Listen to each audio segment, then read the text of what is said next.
Looking for a fun way to win up to 25 times your money this basketball season? Test your skills on Prize Picks, the most exciting way to play daily fantasy sports. Just select 2 or more players, pick more or less on their projection for a wide variety of stats, and place your entry. It's as easy as that. If you have the skills, you can turn $10 into $250 with just a few taps. Easy gameplay, quick withdrawals, and injury insurance on your picks are what make Prize Picks the #1 daily fantasy sports app. Ready to test your skills? Join the Prize Picks community of more than 7 million players who have already signed up. Right now, Prize Picks will match your first deposit up to $100. Just visit prizepicks.com/get100 and use code GET100. That's code GET100 at prizepicks.com/get100 for a first deposit matchup to $100. Prize Picks, daily fantasy sports made easy. Welcome to the 9th episode of the Meet the Mancunian podcast. The Meet the Mancunian podcast takes you on a weekly journey around the local community in Manchester. Season 2 has an interesting lineup of inspiring guests making a social or a community impact in the city. Presented by Deepa Thomas Sutcliffe, Newbie Mancunian. Tune in every Tuesday for your weekly dose of inspiration. Love music? We hear from Jay Taylor, a music industry character, in this episode. I'm delighted to introduce my guest, Jay Taylor, Chair, Manchester Music Commission.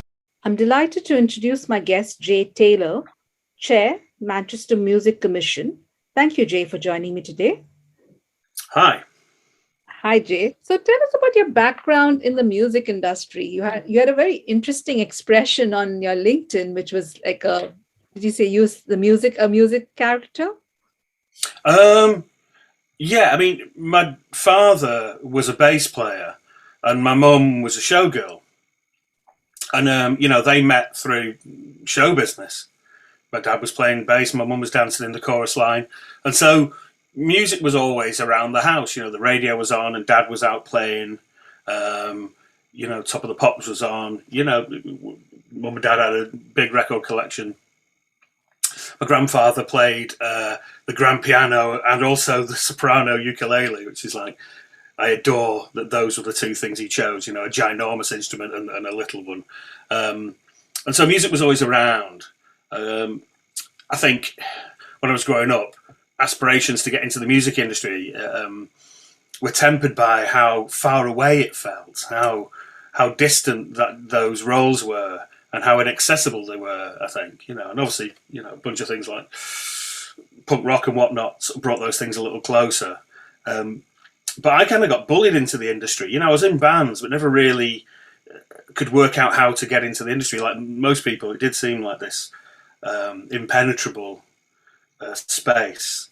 But I had a buddy who was a music journalist, and my favourite Mancunian band, Dubsex, their bass player decided to leave the band and cycle around the world for charity on a tandem.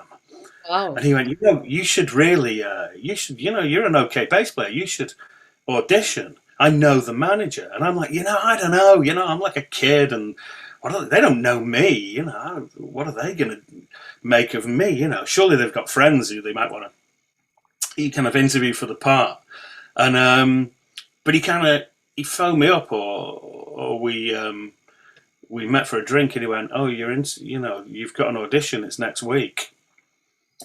And so I got it's my friend Mike Noon, who works for the Arts Council now. It's like one of my oldest friends. And so the actual bit where I became a legitimate part of the music industry and not just this, this dilettante, was forced upon me. And so pretty much everything that happened since then was down to Mike Noon kind of going, no, you're better than you think you are. You should kind of get into this. And then, obviously, like a lot of people, joined a series of bands, some of which put records out and had publishing deals and toured and went abroad and did all those things that you dream of. And then while that was happening, a little bit of my brain was saying that even though there's a suggestion that if you consider a plan B, you may compromise your plan A, I always thought that was hogwash and that what you should really have a backup plan. because I could end up, back where I was, which at that point was, working in a comic book shop. Although, to be fair, that was a pretty good gig.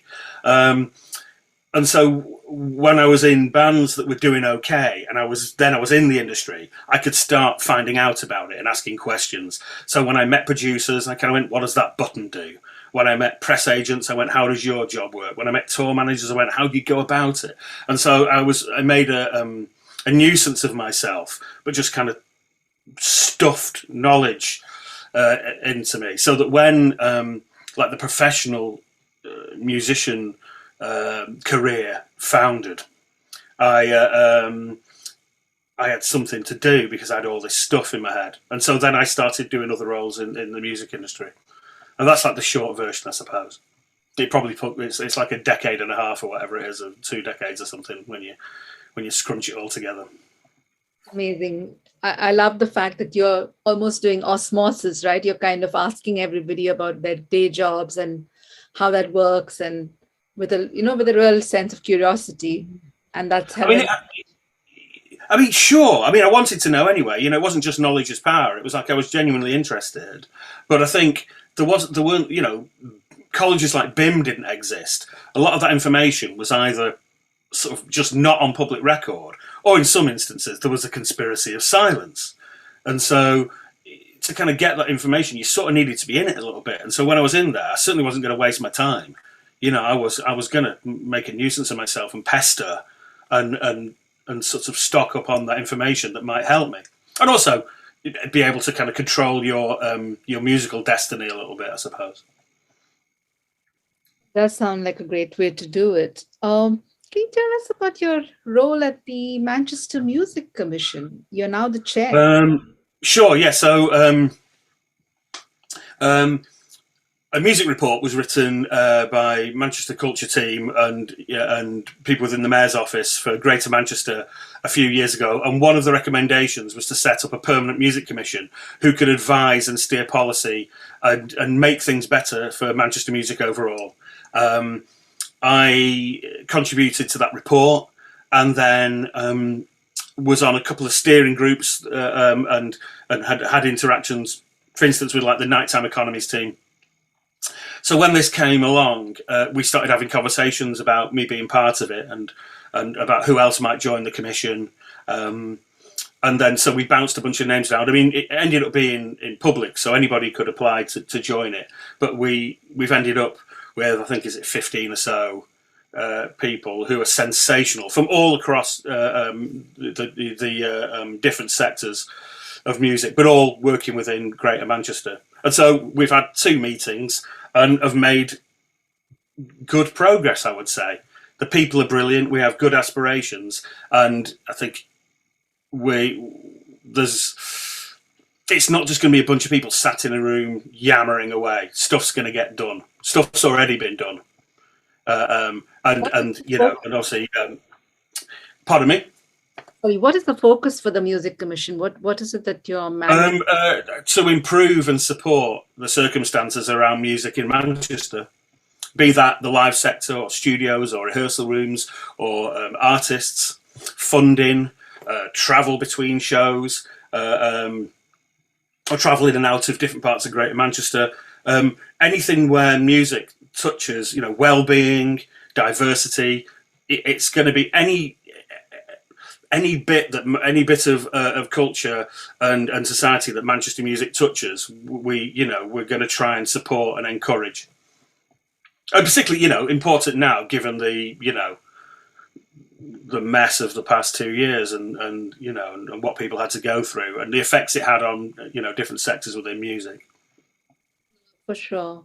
Tell us about your role at the Music Venue Trust. You've been associated with them for some time. So, so the Music Venue Trust, when I was running the diary at Night and Day, we were one of the member venues, and then I think the venue I ran before that may even have been member venues. Music Venue Trust started up in 2014, and it's a charity with the sole purpose of supporting grassroots live music venues. And beyond that, a remit that nudges into grassroots live music. So I was a member venue, And then at the beginning of the pandemic, when it started to become apparent how bad it was going to be for Grassroots live music venues, they put out a call saying, would anybody like to get involved to help the core team with this, you know, as it turned out, massive problem, because, you know, they needed people out in the provinces doing some of the heavy lifting. And so they wanted somebody to work with venues in the Northwest. I threw my hat in the ring. They said yes. And so I immediately started speaking to Northwest venues. So I think at that point, obviously membership grew when venues realised that there was some support out there and somebody to speak to. I think I ended up with just over 100 venues in the Northwest, maybe 110, 120, something like that. And so I did that for the span of the pandemic. When restrictions were lifted and people could start trading as normal, a bunch of the coordinators went back to their original roles. A lot of them owned venues or program venues, so they had venues to look after, you know, that were now open and trading and doing what they were supposed to do.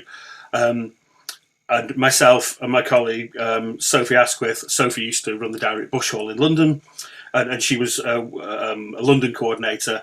Our roles expanded to cover England, so we're now looking after about 700 venues in England between us. Wow. So that's my day job, yeah. Wow. You've also got, you're working with, so is it I don't know if the right term is a host at the open door night at the Nook Cafe. Is that something that you're still doing? Yeah, I can talk about that. So I live in a suburb of Greater Manchester called, a borough of Greater Manchester called Stockport, in a suburb called Eton Moor. And there wasn't really anywhere for people to perform that wasn't just people putting on covers bands. You know, there was no, at that point, was no, a few more sprung up since, but there wasn't like an open mic for kind of songwriters and poets or spoken word artists or comics.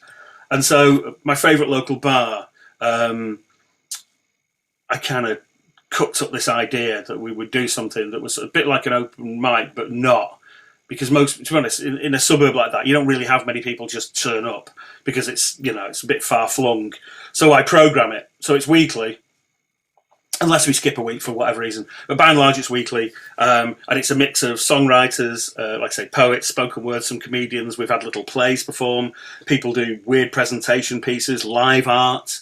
It's not a shushy, sit on your hands and keep quiet occasion. The audience get involved. The audience, you know, we have a sing-along at the end, so the audience gets to kind of sing and get involved. I set the audience a strange challenge every week where they can win like a worthless prize. And so I've done ones where I got them to draw the person next to them. I got people to recant the worst way they've been dumped. I've had people writing poems about the neighbourhood, you know, something, and so it's a small space. It only holds about 45 people. It's really bijou, but it's got like a little mezzanine level. We've got a really good PA. The proprietor seems to be happy with me doing whatever the hell I want to do. I compare it. It kind of works really well. It's sort of like a weird little this little oddball cabaret. I was always, growing up, because I don't come from the Irish community, I was always jealous of that thing that the Irish community had on Sunday afternoons in pubs in Levenshulme. You know, I used to go along and you know, there'd be like music and people dancing and kids running around, and it'd just be this amazing atmosphere, you know. I was like, oh, kind of so cool, that. And so a little bit of it is informed by that. The proprietor of Nook, the cafe where I do it, is Irish. And then a little bit of it is informed by a bit of kind of sort of irreverent cabaret, I suppose. And so it's sort of like a weird Irish sort of drinking musical occasion mashed with like Vic Reeves' Big Night Out. That's the way we like to describe it, you know. And it works pretty good, you know. You can if anybody's got like kind of more serious or plaintive things to perform or say, you can kind of put that earlier on in the evening when people, you know, aren't as pie-eyed. And then later on, you can put the louder, more raucous sing-along stuff later on, and it just goes on this trajectory where, you know, everybody's sort of in it together. It works all right, you know? Sounds fun, and maybe in the end you can tell people about the logistics of how, if they want to attend it. You can tell them about it. Sure, I mean it's free entry. If people kind of look for Nook Cafe online or look for Open Door at Nook online, they'll find contact details for it. I mean, we've had people play from the States and from Japan and from Europe. Some people who live up the road. People putting on a guitar and playing for an audience for the very first time, but also pensioners turning up and playing. It's sort of if somebody's got something to say, they're welcome. Like it very much. Sounds like a fun evening. Yeah. So what inspired you to get involved? You're involved in so many different things. They're all with a common link of music and music, probably music at the grassroots level, making music more accessible. That seems to be some of the common themes. So what inspired you to really get involved? Well, I mean, selfishness, ultimately, happy is the person who is paid for their hobbies. I'm paraphrasing, Pygmalion. But getting up and not resenting the day ahead of you, that's a pretty good stimulation. Getting on a bus and seeing other people who plainly resented where they were going and not wanting that. I mean, ultimately I want to get up and have my own way, don't I? But also found a way of getting up and having my own way, but also largely doing work that sort of helps people. And and a bit of that, getting involved with the Music Venue Trust, a bit of that was informed by how I policed my own well-being over lockdown as well. Once it became apparent that it wasn't going to be 3 months, and this could well be a year or more, I really seriously thought about what my game plan was for me not losing my marbles in the middle of it. And a bit of that was having a real focus every day and having structure, and it not just being 2 years on YouTube. And so a bit of that was like absolutely categorically a decision to sort of fill my days with stuff that sort of made had an effect on personal well-being, for sure. I like that very much, because through improving your personal well-being, you're obviously making an impact on so many. So that's amazing. Yeah, that's the plan. Yeah, that was it. It was sort of win-win, really. I mean, some of those days during the pandemic when we were speaking to venues, and categorically, some of those venues came really close to closing. We did lose some venues, but surprisingly few ultimately. A combination of things sort of kept those venues open. Some national funding, some devolved local funding, the generosity of the communities around those spaces, resilience from the amazing people who run those venues, hopefully help from myself and the rest of the trust. Kind of that sort of jigsaw support did pull most of those venues through. But some of them had, really terrible days. Some days you'd speak to people and what you were doing was offering pastoral care. You weren't really offering sort of empirical support some of those days, because they were done with it. They just wanted to talk for a bit. And so it categorically wasn't easy for people. And so I think the fact that we've come out of this with a landscape that we recognise, with most of those venues intact, is extraordinary, because it didn't feel like that at the beginning. I can only imagine how hard it would have been for anybody in the gig economy or, the venues itself, because people probably just focus. Even now, I think a lot of people are still focusing more on the basics, isn't it? And are you really going out and catching up with entertainment and stuff? I don't know if that's bounced back yet, but you probably... I think, it feels, speaking to the membership, it feels perhaps slightly different in cities compared to some of the suburbs and some of the boroughs of big cities. There's probably a through line that suggests that certain age groups and demographics have gone back to live music sooner than other ones. So I think we're not there yet, but we're making progress every day. Oh. Well, you've talked a little bit about so many different areas, but maybe pick one of them and tell us a little bit about who you're helping and supporting. Maybe maybe talk a little bit about the Music Venue Trust or the Manchester Music Commission, and Sure. you know, describe what's the challenge for. Um, okay, well, I'll talk about some of the things the trust does. So, today, what did I do today? Today, I kind of got up. I spoke to some venues about. Me and my colleague Sophie spoke to some venues about neighbour noise issues. So there's a lot of those all over the UK. Either somebody who's moved into an apartment next to a music venue who wants to change the environment around them, even though that venue have a history there, or venues where there's going to be a development next door that could ultimately affect that venue's livelihood later on. So we deal with a lot of sort of neighbour noise issues and try and navigate those. Every day always has something to do with that on it. But we lobby central government a lot. We've had real successes lobbying central government. Obviously, I do quite a bit of work with local government, but we also write to different councils and authorities around the UK and sort of engage with them to support their local grassroots music venues. We write to landlords. We negotiate with utility companies. We advise people on insurance and on soundproofing. We have a series of gurus attached to the trust that have individual specialisms. Yeah. And so a lot of the time we're bringing those in. So, for instance, today I had a meeting with a venue and our licensing guru, for instance. But we have an amazing funding guru as well, and the funding team, so that we support venues through funding applications. So the sector, before the pandemic, the grassroots sector had a less than 5% interaction with mainstream public funding. And now it's gone past 70. And that's largely because to survive, those venues had to access Culture Recovery Fund and some national funding, some local funding pots, and learn how to do it.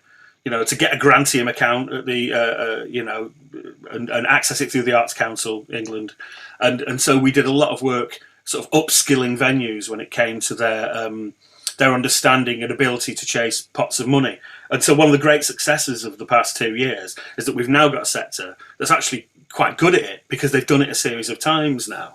And have been successful, have largely been successful in getting these pots of money. And so not only have we got a sector that knows how to fill in those forms and do the work to chase those pots of money, there's also been a levelling up where those people are getting the kind of cultural support that other areas of culture had all along.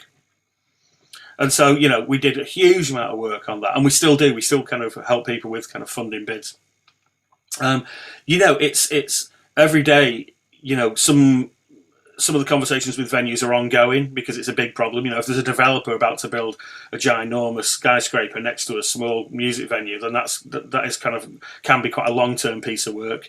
But sometimes it's just somebody phoning up and kind of going, listen, I don't understand this line on this piece of documentation. Can you decode it for me? We encourage a lot of peer-to-peer work.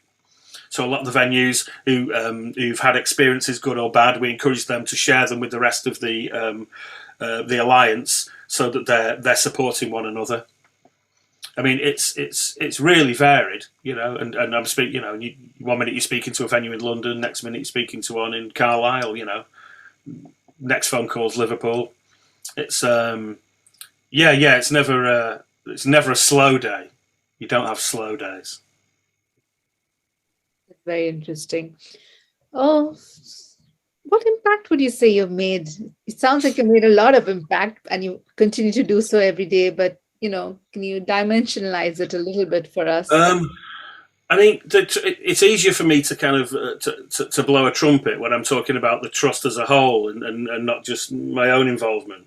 But we raised a lot of money as well. We raised, I think we had our Save Our Venues campaign, which is essentially money that kind of went into the trust that we sometimes distributed to venues. We gave some venues some bursaries, but also kind of paid for lawyers and gurus and people to come in and kind of support venues and things like that. Those, I think we raised like £3 million, £3.5 million. We raised quite a bit of money, We had a project, for instance, where over lockdown, because we were aware that venues couldn't just keep asking their communities to give them money, we made a load of Save Our Venues merch and then put sites together that the venues could access, where the venues sold the merch and kept 100% of the money they got for the Save Our Venues merch. So there were loads of initiatives like that, just to kind of punch money into venues, because it did need this kind of jigsaw funding. I like that expression. It's very nice, because it's like, you've got the local community, you've got the government funding, maybe at different levels.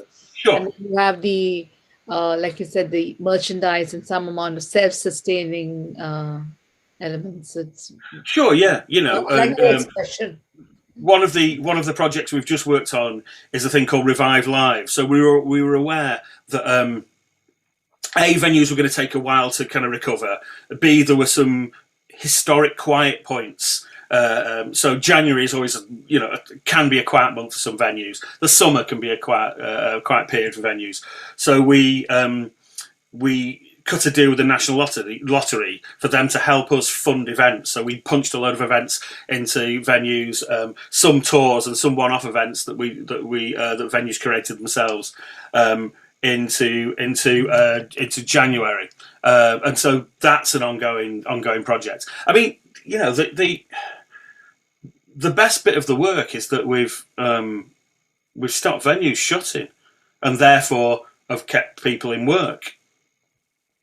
That's the best bit of it, And those venues that stay open, not only have they kept their own staff in work, their own sound engineers, their own box office people, their promoters, their baristas, their production crew, but also the fact that that venue still exists means that it's in a position to welcome people from the wider ecosystem. So an open venue, bands come and play and get paid, don't they? Tour managers turn up, merchandisers turn up, crew turn up. And so we knew that if we could kind of preserve that our bit of the ecosystem, the rest of it that kind of flows through it would be helped as well. Interesting. How can interested people reach out to you and learn more? If they want to find out about the Music Venue Trust, it's musicvenuetrust.com, and that'll tell them everything they need to know. That's the they can, they'll find out about the different socials, and they'll find out about the work we do, and what the Music Venue Alliance is. So yeah, musicvenuetrust.com. If they go there, they'll find out more about it. If you want to find out more about the Manchester Music Commission, you could probably just put Manchester Music Commission into Google, and you'll find a list of the wonderful people who make it up and what the aims of the commission are. Yeah. And I guess the last was the Open Door. Oh God, yeah, I forgot about that thing. So Open Door, yeah, it's all the socials are the same for Open Door. It's Nook Open Door, so NOOK Open Door. The neat socials, they're all the same. It's nice when they're all the same, isn't it? It's like a social media 101. And you can find out about that, And I'm sure if you put Jay Taylor Manchester Music into Google, I suspect I'll turn up. Although there is a fantastic other Jay Taylor in Manchester Music who works in press, who's like a buddy, and he's brilliant, So there is actually there is a pair of us. We occasionally meet up. Very nice. He does press like the hold steady and stuff. He's brilliant. I used to have a lot of Deepa Thomases back home in India, but I haven't met any in Manchester yet. What advice would you have for people listening in from other parts of the world if they want to do something like this for their local communities and their local gigs? I mean, I've most of what I've done, to be fair, I get asked to do bits and pieces now because I've been at it a while. But a lot of what I did was forcing an issue. So if I thought there was an opportunity for me to sort of push my agenda, and my agenda is I want Mancunian music and grassroots Mancunian music and grassroots Mancunian music venues to thrive. That's my agenda. I just kind of force an issue and kind of get stuck in. I mean, it's a kind of a repeat of me pestering people when I was a kid and I didn't know how the industry worked really. It's just that later on going, well, there's a bunch of people, there's a steering group there talking about music. There isn't anybody who represents grassroots music venues. I'm going to tell them they should have somebody on that panel, and I want it to be me, or if not me, a version of me. And so a bit of it was just forcing an issue, really, and not taking no for an answer, and just an efficient diary as well. Once you get busy, you sort of have to know where you're going to be, and so you have to have quite a sort of microscopic, precise diary. But yeah, just don't take no for an answer. How do you balance your diary? That's very interesting, because I'm sure the commitments on your time are a lot. Sure, but again, you get up in the morning, you don't resent a bit of it. It's not hard work when you're doing good stuff and you feel personally rewarded. It's fine. It's not. How can I complain? I turn the news on. How can I complain? Sure. I hear you. So I'm going to shift gears and ask you my signature questions, which I ask all my guests. Oh, yes.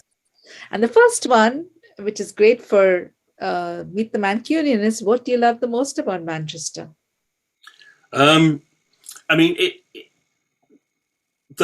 Recently,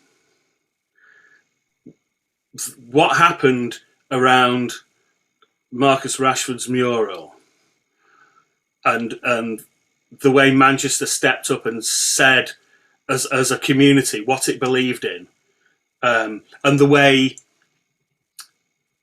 that jumped into a space that meant nothing about sport, and meant nothing about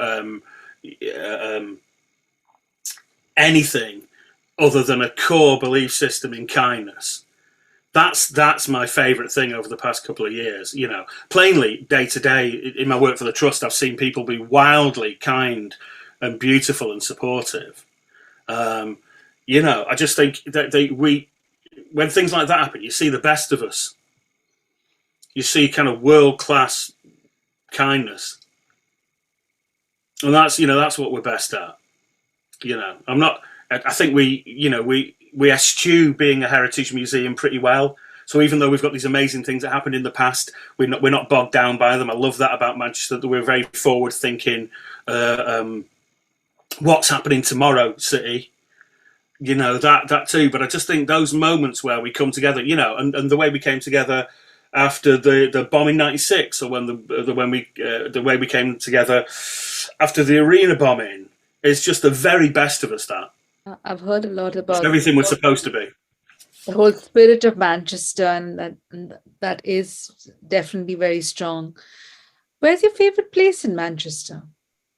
My favourite place in Manchester is twofold. Wherever my daughter is my favourite place in Manchester, because she's incredible and my favourite human being. And coming in second, whatever room I'm stood in that has a band at the other end. Like that. What's the most important life lesson you've learned? Okay, well, this feeds into the first question about what I love about Manchester.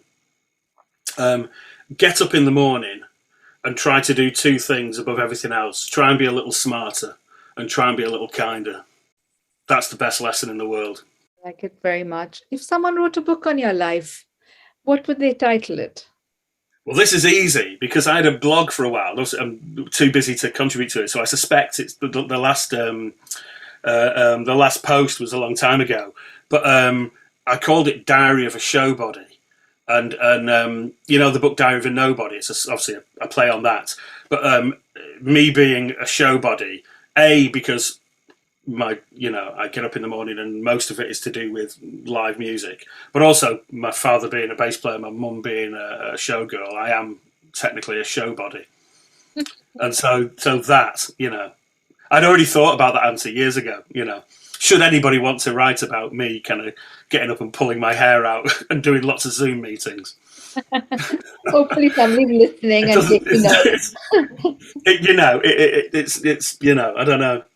It's not really. It's hardly Tolkien, is it? But I mean, if somebody was going to, Diary of a Showbody, they can run with that.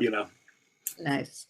Is there anything I've asked you about? I haven't asked you about that you'd like to talk to us about, or is there anything that you're coming up in the next few weeks or months that you just? Well, what I will say to people is, if they really want to support live music, they should buy tickets, actually go to the gig, and when you're there, buy some drinks. That's the thing that pays for everything. And then go to the merch table and buy some band merch if they really want to help. And anybody who's done that already, or anybody who contributed, over the past 2 years in whatever way, brilliant human beings. But yeah, that's the best thing. Buy a ticket, turn up, buy a drink, and buy some merch, and get home safe. I like that. Thanks again, Jay. It's been a real pleasure, and I've learned so much about everything going on in the music industry. So it's really interesting. Thanks for asking. Lovely to talk to you. Jay, thank you for talking to me and my listeners. Thank you all for listening from so many countries around the globe. I'm so glad to know you're finding some inspiration from the amazing Mancunian guests who feature here. I hope you enjoyed the 9th episode of the Meet the Mancunian podcast season 2. Tune in every Tuesday for a new episode. Please do consider subscribing to the podcast and leaving us a review on Apple Podcasts. I would also be grateful if you could share this podcast with a friend or a family member. Thank you so much for listening. If you work for a social enterprise or a charity or run an interesting community in Manchester, I'd love to have you on the podcast as a guest. Please do reach out via LinkedIn or Twitter. I look forward to hearing from you soon. Thank you very much.